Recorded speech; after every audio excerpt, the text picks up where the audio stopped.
Bay Area women shorts. Bay Area women shorts. Bay Area shorts. Bay Area women shorts. Bay Area women shorts.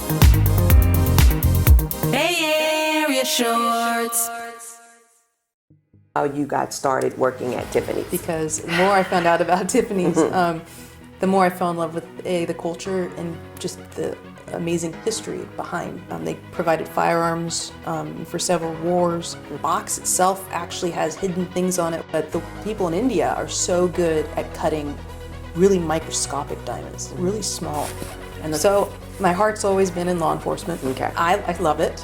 I feel like I'm at home there. I work for one of the largest agencies in the state of California. My first husband was an identical twin. Let's talk about the babies. So you know you have 8 other kids. So you got 10 kids. I really am excited to see if there's going to be a knock on my door. Do you think that's going to happen? I do. Maybe not with all of them. I'm expecting it. Hello. You know, explain to everyone how you got started working at Tiffany's.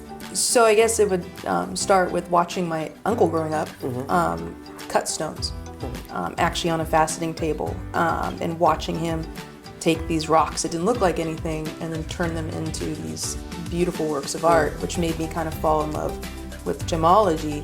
So then I decided to put myself through GIA, which is Gemological Institute of America, where I was trained in advanced gemology and advanced diamonds, and then went to work for Tiffany & Company.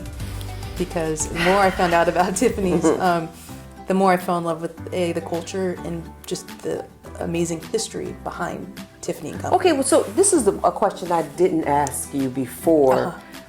What made you, like when you think about Tiffany's, I'm pretty sure, because when I used to work in San Francisco, there was another stone place, but it was based, I want to say South Africa. What made you choose? I think so, but what made you choose Tiffany's? Well, just the heritage of America. I mean, it came here in 1837. And when you think about it, I mean, it's been here since 1837. They still have their original flagship. They still have the original Tiffany diamond, which is a very, very unique yellow diamond. I actually got a chance to handle. I got, and then of course the location here in San Francisco is iconic as well. Wow. And they go everything back to, they provided firearms for several wars, but then just the pieces that they made for even like Jackie O. And every major family has had some kind of tie in with Tiffany's. And it's the blue box, it's the mystique. Well, that's the thing. We talked about the color. Yes, Tiffany blue. The Tiffany blue, it's trademarked. Patented. Patented. Nobody can use that. No. And I know that, like, I've had friends who try to get that color mixed. Very difficult. But it's very hard to get that color mixed. I remember someone trying to hire me actually to help them. They wanted to put it on their personal firearm so it could be cute. Now, I couldn't, obviously, because I worked for the company. Right. But they couldn't get it right, and it's because it's very specific. It is, and I've seen like it's either too much of a yellow tone, too much of a blue tone. It's just off. It's never that particular color. Absolutely. And the boxes themselves, there's always little details people don't know about. The bows are specific, the colors are specific. The box itself actually has hidden things on it where, as an employee or someone that works there, you can look at it and know. So if people will come in with... What are those? I can't say. But when these fakes would come in, I would spot it. You already knew. I already knew. Talk about the bow. Well, the bow is a special training thing we go through. It's actually you only can untie it once, and it's meant to, when you pull the strings or either side of the ribbon, it just kind of flops open. It's the whole thing's a presentation. But what guys would do is, once they would buy their gifts, they would want to peek. And then they'd come back in and just panic because it's all, befuddled. And I had one guy who came in like 5 times. And I was like, look, this is it. I'm cutting you off. And I honestly, I couldn't blame him. It was a gorgeous engagement ring. Gorgeous engagement ring. One of my favorites. But he was just so excited. I'm like, just give it to her already. Just give it to her. Now, okay, so, we talked about the gems. Have you ever yourself cut a diamond or a gem? No. So I do not have the patience for it. right, oh, yeah. It's very, very meticulous. I mean, every angle has to be perfect. So you may set up one cut, and it's going to take you just 20 minutes to do one cut. Wow. Now, So like a dogs, you know, to do the tracking. But I was like little. Yeah, yeah. So I fell in love then, and then it just kind of always was in there. It just So did you want to do canine, or you just? I did, but I didn't because I watched how hard it is on the dogs. Yeah. But it's a lot more. Because you have to work. retire those dogs, don't you? A lot of times, and depending on the agency, you get to keep the dog or you don't. Yeah. So luckily, he got to keep his dogs, and with that as well. Okay, Still, that's a good thing. it's a little weird. You're like, I'm gonna go look for a body today, you know, but it's a weird hobby to have. Yeah. Okay, so let's talk about the law enforcement. So you've been doing that for how long? Almost 8 years. And how do you feel? I love it. I feel like I'm at home there. I work for one of the largest agencies in the state of California, and where I work is in the Bay Area. I can't obviously say the name. Right, right. Oh, wait. You know, I gotta throw my brother in there. Oh, yeah, you said that. Yeah. My brother just retired from the Honolulu Police Department. My God. I love that. I know. So, you know, we definitely, and the first time we talked, I actually wanted to, when I first graduated from high school, I had two things, either to be a fashion designer or to be a police officer. So I got accepted to FIDM when it was in San Francisco. Oh, wow, okay. But even with the scholarship, I couldn't afford to pay. It was like $800, and that was like in the 80s. Yeah. Still had to pay with the scholarship, another $800 a month. Oof. So I just said, well, you know what? My second dream was to be in law enforcement. So I took, I think, a year at Contra Costa College. I took a year of administration of justice classes, but then decided because of religious reasons, I just really didn't want to do the whole putting myself in a position to kill somebody. Right. So Now, that's a very serious thing you have to ask yourself. yeah. So I decided not to do that. Yeah. But like you said, you know, you can't discuss it, but let's talk about what you love about it. I love the fact that I can change people's opinion of law enforcement officers. And what we talked about earlier, I like putting my mark on the next generation. So these younger kids that are coming through, I like to kind of instill, you know, what I think is important and what needs to happen in the next line of law enforcement. So I feel like I'm making my mark on law enforcement that way. And that's important. I love it. Because you know what, it's so funny that you say that, because, you know, we've had some situations before the pandemic with law enforcement, you know, as far as African Americans. And I would really, because I have family who was in law enforcement, would really have to explain to people, you cannot judge every police officer on what one person did. Even if it's 2 or 3 people, the whole department is not like that. Especially, I know my brother. My brother would never do some of the things that we've seen other police officers do.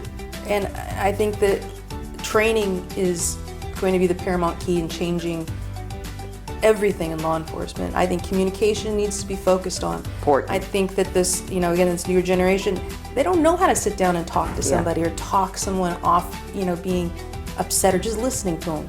They just go straight to action, and you don't need to go straight to action. And that's so important what you said, because it's like I said before, if I'm calling customer service, just say Xfinity customer service, and I'm getting somebody in another country, because I can't get something to work, yes, I'm upset, but it's not that person's fault on the other line. But some of them will get upset, but some people will just let you vent. That's all you want to do, you just want to vent. You know it's not their fault. You want to be heard. You want to be heard. And so it's just like you said, which is so important, communication. Yes. And with the communication, the de-escalation. Because once you let somebody vent, get it off their chest, more than likely, I want to say probably 90% of the time, that person will calm down. You see them relax. Yeah. You actually physically, they start running out of steam, and it's like, okay, now do you want to talk? Yeah. Like, now what can I do? What can we do together That's to right. solve this problem? And then once they realize it's collaboration, it's a totally different experience, and it's a skill that I'm hoping they focus on a lot more in the academies and with Well, it's new hires. definitely a skill, because it's just like you can teach someone how to shoot a gun, how to protect themselves, how to wrestle. Like, you know, when you're in the academy, you Yeah. have to learn all. Yeah. Like you said, it's an important skill to be able to communicate with different people, our other people, our angry people, Absolutely. our sick people, our people on drugs. Like, that is something that needs to be taught along with There's a the other totality stuff. of a situation that you need to understand before you judge what's going on. Yeah. I mean, there's a few exceptions to that, but 99% of the time it's not. Well, It's- like my brother said, there's like somebody point a gun at you. That's I different. want to go home to my family too. That's different, yeah. You know, so, and which you get the phrase "die by suicide." Yeah. You know what I mean? Which is You terrible. obviously know that police officers are trained to protect us, but also to protect themselves too. Absolutely. You point a gun at a police officer, you already know what's You're going gonna to happen. get what you get, unfortunately, Exactly. but- Exactly. Yeah. But anyway, so enough of that. Okay. Let's talk about one last thing that is quite amazing to me that you've done. Let's talk about the babies. Babies. So I have 2 children of my own, two girls. And then my first husband was an identical twin, is an identical twin. And while I was married to him, his brother, his twin, who was homosexual, came to me and actually asked me to be the egg donor, ovum donor, so he could have children. And I agreed, as long as I could have or be pregnant with my child first. Yeah. And So- why is that? Because I know myself well enough that if I saw a baby before I had one, I didn't want to develop an unnatural or an attachment to it that I didn't really have business doing. Right, right. So I waited till, you know, basically my pregnancy was viable, and then I said, go ahead. Yeah. And they went and got the surrogate pregnant, and my niece and nephew were born. And I was then given the option from the fertility clinic, both were, we can destroy them, the other frozen embryos, or we could donate them to other families. And we decided, I ended up being the one who decided, we donated them.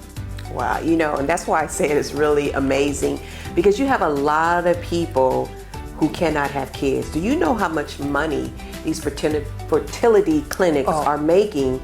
And people try 2, 3, 4, 5 times and they still cannot have kids. So the fact that you were willing to give those to other couples who couldn't have kids, to, like I said, is amazing to me. Oh, thank you. No, seriously. Thank you. And I didn't want the adoption process for the, I keep calling them embryos, but really the frozen couple-day-old babies, was I didn't want it just to be based on money, and I did not want to get paid for it, and I did not want the fertility clinic to make money off of it. Right. And they followed my rules. So And see? And- And now, yeah. okay, so we discussed earlier, you know for a fact there's 8, there's 8, including my, but how many did you give the clinic? there's a total of 23. 23. So you know you have 8 other kids. So you got 10 kids. I got, yeah. I'm the You have your optimum. 2, that's right. You have your 2, your brother-in-law's 2, 6 others. and 6 others. That we know of. Again, the other ones I don't know, and hey, the more the merrier. I really am excited to see if there's going to be a knock on my door. And Okay, so do you think that's going to happen? I do. Maybe not with all of them, but even seeing my niece and nephew, they all have this natural curiosity, kind of like I had. So I'm expecting it, Okay. and I'm going okay. to welcome it. Yeah. Okay. Well, okay. Before, because I want to just finish this really, really quick about the other babies, because we talked about your husband Yes. and your husband. My husband's my now husband is very, very supportive because he's actually adopted, and he went out and we found his family. Actually, it's closer to 2 years now I think about it, but and it was really wonderful for him to actually experience having his adopted family back in the picture, and he wants these other kids to have that as well. Right. And so to have that support is really important, you know, because if you do have people knocking on the door. Yeah, he's not like, who are you? Yeah, he fully That's my knows. mother. Yeah. What are you talking about? You know? Yeah. So that's really, really, really important. Well, you know what? I don't want to hold you up, but you know, people like you are really important to have around, like I said, because it's amazing that you would, you know, give your eggs. Because some people, they would not like to have other kids out there. I They would totally not like understand. to have somebody knock on the Totally. door to say, It was a very personal decision. I mean, it took me, I didn't just do it overnight. Like, I sat down and did some soul searching with it. And then, you know, there's kind of the other side of me where I was extremely flattered. You know, I'm like, you want me to be okay, you know. But the 4 that I know of, they all turned out pretty dang cute. So I'm pretty sure the other 6. I'm sure they are too. I can't wait. I cannot wait. Well, this has been wonderful to Thank have this you. conversation with you. Yeah. And hopefully we can get together and do this again. I'd love to. Okay. I'd love to. All right. Thank you. Bay Area women shorts. Bay Area women shorts. Bay Area shorts. Bay Area women shorts. Bay Area women shorts. Bay Area shorts.